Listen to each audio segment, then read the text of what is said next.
Hello there everyone, and welcome back. Welcome to the first of the Motivate videos. As I said on Sunday in the live, the majority of the Wednesday videos are about motivation, in terms of getting you motivated to go and do something, and I'm going to be basing it around your stash, so mainly digitals. Because it's also a good way for me then to introduce some of my new digital kits as well, and showing you what I'll be making with them. But it's also about using up your paper pads, using your book pages, using your envelopes, all that sort of stuff. Today is going to be a two-parter video. The first part, all in one video, but the first part, I want to talk to you about how I actually store my digital kits. Now, I've been a member of a couple of design teams, and so therefore I've got a lot of digitals as well as my own.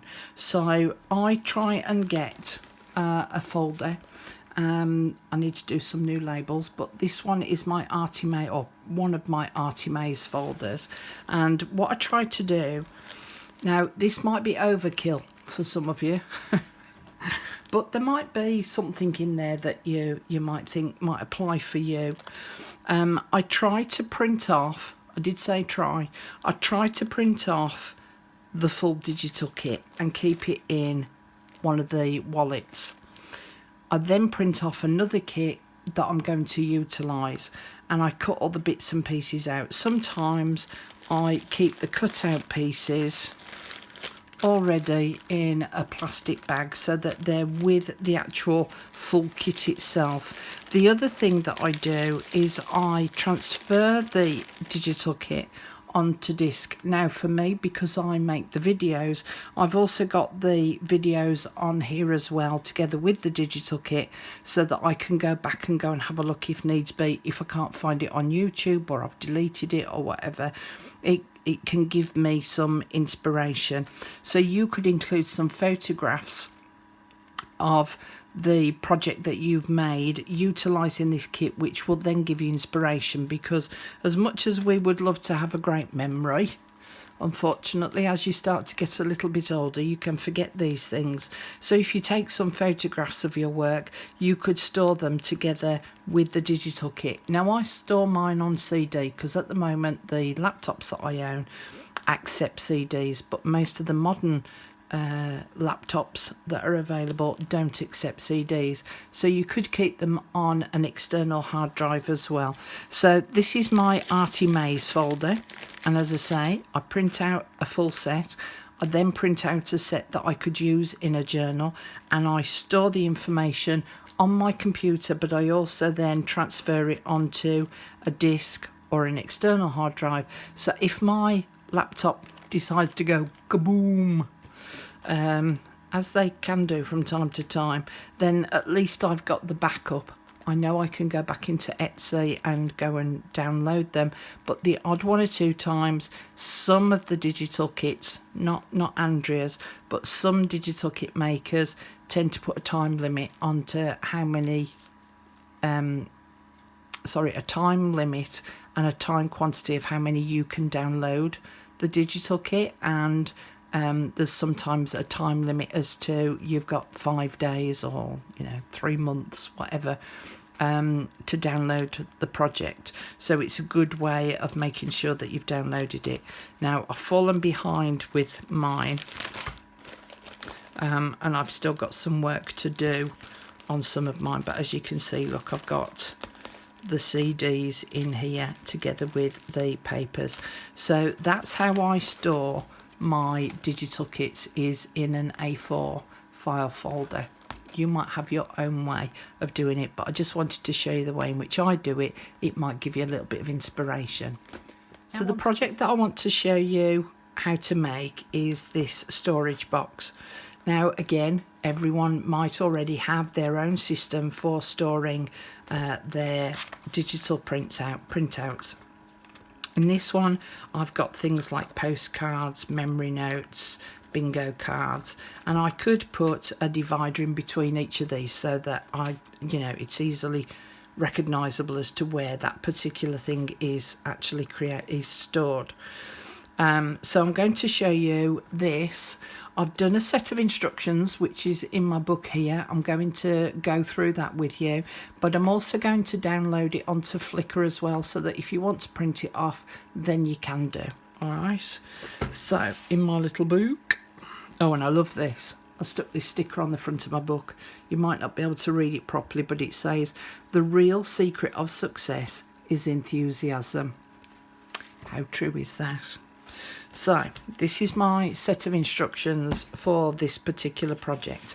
Now you will need a piece of thick card. Now I've got a lot in my stash of card, and this is a 300 GSM, which is about equivalent to £110. So that's what I'm going to use for the base of my box. So it says, use thick card for the box. Find the centre along the short side. Alright, so get my big ruler out and measure across there, and it's 8 1/4 inches, which is 4 1/8. So I'm just going to mark that with a little dot with a pencil. It then says score 1 1/2 inches to the left and 1 1/2 inches to the right of the centre point. So from that centre point, I need to measure out 1 1/2 inches that way and 1 1/2 inches this way. But I'm going to do that on my score pal. So I'm going to place my card in, portrait way up, and my 4 1/8 is marked with my pencil. Now for me to measure 1 1/2 inches this way and 1 1/2 inches that way is too difficult for my brain to work out. So I'm going to position that dot and line it up with an inch mark at the top up there, and then I'm going to measure 1 1/2 inches this way, so to the right of the centre point, and then 1 1/2 inches to the left hand side of the centre point.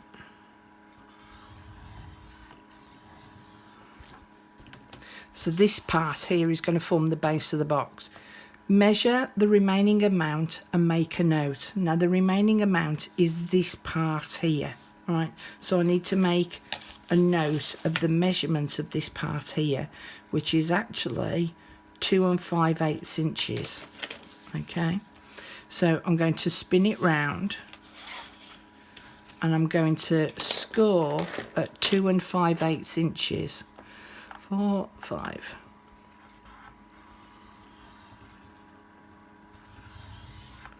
And then I'm going to spin it round again so that I can do the other side, the opposite side. 2 5/8 inches. Now your measurement might be different to mine, because obviously in America especially, excuse me, you have different size paper to us. I'm doing this with a sheet of A4 paper, but obviously you can use whatever size paper you so wish. Okay, spin the card around and score from the outer edge at each end the measurement you made a note of. So that's from there to there and from there to there. Then the next instruction says cut along the score line to the intersection as shown below. So I've shown the picture down here of where you're going to do your cutting. So we're going to cut along this intersection here, along the score line to the intersection, and then we're going to do the same on this side.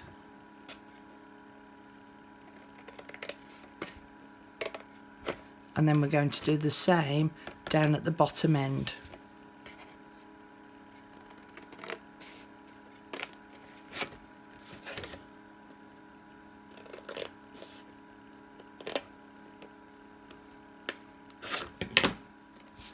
So we've now made our cuts here and down here to the intersection of the score lines. Taper the corners as shown. So if you can see on the diagram, I've actually tapered off these top edge corners here, and I'm only going to do it slightly, so it's going to be a nice long thin triangle. It's just to prevent it from sticking outside the top of the box. Spin it round, and I'm going to do the same on this corner.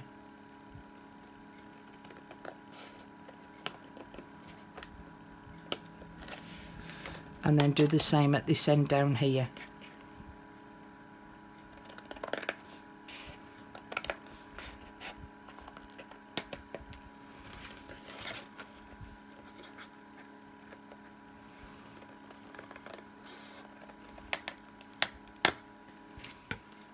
Fold and burnish the score lines. So all of those score lines now, I'm just going to fold them over and burnish them.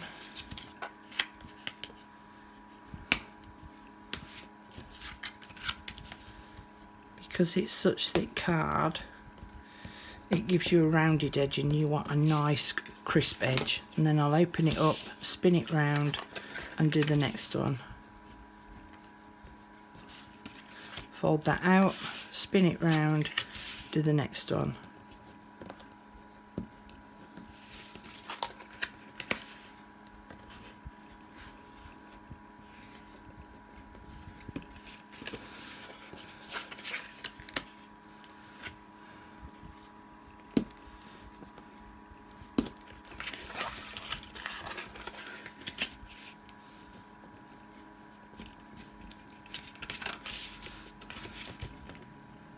The last instruction reads, glue the tapered flaps to the inside long side.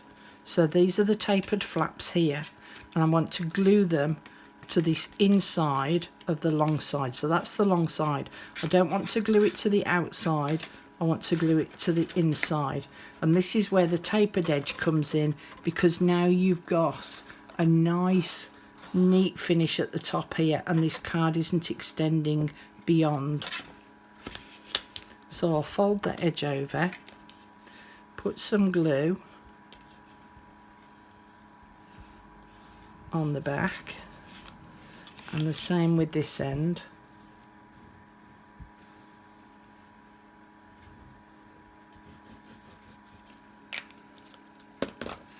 Lift up that side and then lift up the ends and bring them in.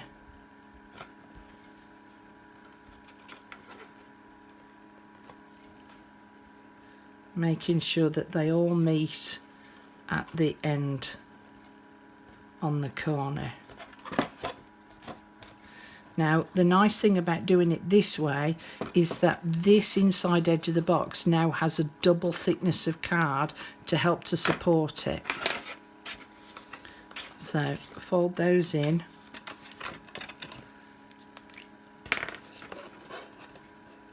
Put some glue on those flaps.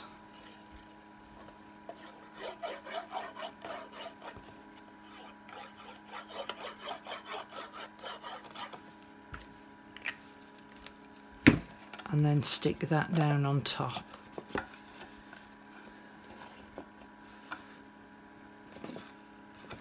Make sure it meets up nicely in the corner.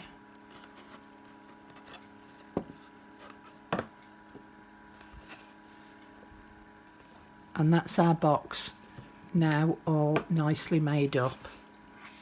Now there are options when it comes to making this box. There's no reason why you can't use a patterned piece of card, because then you don't have to do any kind of decorating. But at least with using a plain card like this, I can decorate it up exactly how I want it to. And as most of you know, I've got a new craft room, and I want to decorate things up that are going to go with the style that I want to create. I'm going to ink up all of the edges and all of the corners, and I'm going to use walnut stain because I want to go for a bit of a vintage look about it. So I'm going to go off and go and do this inking up around all four sides, and I'll see you back here in a minute. The kit page that I'm going to use to decorate my boxes, as I said, I want to go for a specific style in my craft room, which is going to be a bit sort of cottagey garden, shabby chicy sort of feel about it. So I want sort of greens and browns with just a hint of pink in there as well. So it's got that lovely vintage feel to it with a little tiny splash of colour in. So this particular page is going to be ideal for what I want, and it's from the Artie Mays Iris Flowers kit. So I'm going to cover all of my boxes for my ephemera and embellishments in this particular paper, so that I can line them up on my shelf and they all look, you know, pretty and attractive, and they all look the same. Now I've already cut my pieces down, but just to talk you through it. So basically, once I've made my box up and I've inked all the edges up, I just measured, let me turn it around to that side because I've written it down. I've measured all the sizes. So this is actually just over 6 1/4 inches. It's sort of 6 3/8 of an inch. So I want to cut a piece fractionally smaller. So it's 6 1/4 inches that I want. And then this, in actual fact, is 2 5/8 inches deep. So I want to cut it to 2 1/2 inches deep again, so I've got that little border, and I've already cut out all my pieces. Now you could cut these out just purely from one sheet of the digital paper, but I printed off two because I want that part of the design twice. I've already inked around all the edges of those papers as well, so I don't have to bore you with that, so that you're not falling asleep going, oh, has she finished inking up those edges yet? So I'm going to stick that on the front there. And because I've inked up the edge of the box as well, it all now blends in really nice and neatly. So that's what the front of the box looks like. And then I've got two different pieces to go on each end. So my side ends, as you can see here, were 2 7/8 by 2 1/2. Now, as I say, I'm using A4 cardstock, so your measurements might be slightly different to mine. And then I can add that one on there.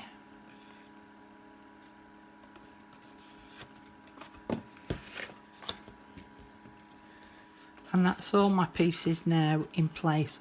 So I've now got this really pretty little box to sit on my shelf. Now I could decide to stack all of my boxes this way on my shelf. Would help if you could see, couldn't it? I could stack them on all that way on my shelf so that they're all lined up along the shelf like so. But there's no reason why I can't line them up that way as well. And in fact, I could even glue each of these boxes together to form one great big long tray. But the nice thing is about the individual trays is I can pull off each individual tray. Now once you've decorated it, there's more that you can do, and you can sort of make it to your own style and taste. As you can see on this one, I punched a thumb hole in the front of it in the middle, and I used my 3/4 of an inch circle punch. The other alternative is that you could put a button on, so that acts as a little decorative element and makes it easier to be able to pull the box out. The other alternative is to use one of these little brass handles. I'll show you that. So you could actually put a little handle on the front of each of the boxes as well. So again, you've got something that you can easily pull out. You could even add the metal corner pieces. Now these are actually too big for this box, but if I just show you, so you could add the corner pieces on. There are even those feet that you can get that sit on the corner of a box, and they have little feet on them, so you can make them as decorative as you like. You could even put a label on the front to state what's going to be in each of your boxes. So if I just transfer these across, so as you can see, I can get quite a lot in there, and they really do make really lovely boxes. I might put the handles on, I'm not sure yet, because I'm not sure how I'm going to sit these on my shelf, whether I'm going to sit them this way on or that way on. And of course, if you've got tags and things, they tend to be a lot thinner. than these journaling cards and postcards, so you could stack them in this way. And as I say, you could actually do a little card that's slightly bigger than the items to stand above and label each of them so that they're dividers, so that you know exactly what's in there and where to look for them, which I think I'm going to do. I think I'm going to do some dividers, but I like, it's almost like doing the filing system, so I like, you know, sorting through my things like this. The same as like doing rubber stamping. It's like playing post offices. I hope that's given you a little of inspiration anyway. You don't have to use a digital kit. You could use your papers from your paper pads. The other thing that you can do is you don't even have to make the box. I've made them with these before now. I get through quite a lot of these because of the diet that I'm on. So it's the Jacob's Baker lunch baked crisp breads. So you could just decorate those up. But what I would do with these is on the corner, I would cover them with either a piece of masking tape, a piece of washi tape, or even a folded piece of card. And I would do the same around the top edge as well, and then stick my panel on top of that. All right, so there's different alternatives that you can do. But I hope that that inspires you to go off and go and, I hope it motivates you, I should say, to go off and go and create something that you can start to store your digitals in, whether they are raw and ready to be decorated or whether you've decorated them up already. So yeah, that's my little project for today. I'll see you on Friday in the next video, where I hope to inspire you. See you later. Thanks for joining me again. Bye.